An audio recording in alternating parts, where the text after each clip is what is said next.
ডিমের পোচের তেল ঝাল বানালাম, চলো দেখি। আমি একটা ডিম পোচের রেসিপি বানাবো। তার জন্য আমি নিয়ে নিয়েছি ধনেপাতা মিক্সিতে, আর নিয়ে নেবো টমেটো, লঙ্কা, আদা আর রসুন। এগুলোকে দিয়ে আমি একটা পেস্ট বানিয়ে নেব। আমি কড়াই দিয়ে দিয়েছি অল্প সাদা তেল, তাতে আমি কিছু গরম মশলা এগুলো আমি দিয়ে দেবো। একটু ভাজা হয়ে গেছে, এতে দিয়ে দেবো পেঁয়াজ কুচো। পেঁয়াজ কুচোগুলো একটু ভালো করে ভেজে নেব। পেঁয়াজটা ভাজা ভাজা হয়ে গেছে, আমি এবার যে পেস্টটা করে রেখেছি এই পেস্টটা এতে দিয়ে দেবো। দিয়ে এটাকে বেশ কিছুক্ষণ ধরে নাড়বো।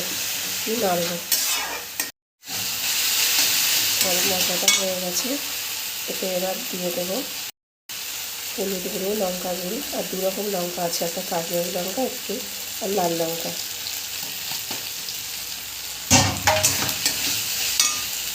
আর দিয়ে দেবো ধনে গুঁড়ো আর জিরে গুঁড়ো। দিয়ে মশলাটা আমি কষিয়ে নেবো। মশলাটা এখন কষা হয়ে গেছিলো, একটু জল দিয়ে দিয়েছি। এটা জল দিয়ে একটু আমি ফুটিয়ে নেবো। আমি আঁচটা কমিয়ে দিয়েছি। এইভাবে আমি ডিমটাকে দিয়ে দেবো। এইভাবে আমি বাকি ডিমগুলোকেও দিয়ে দিয়েছি, আরও 3টে ডিম দিয়ে দিয়েছি।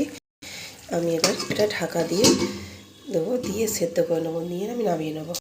ফ্রেন্ডস দেখো, একটু সেদ্ধ হয়েছে, আর একটু সেদ্ধ হবে।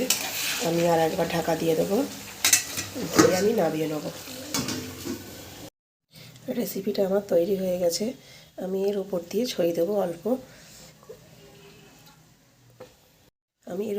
ছড়িয়ে দিয়েছি অল্প গোলমরিচের গুঁড়ো।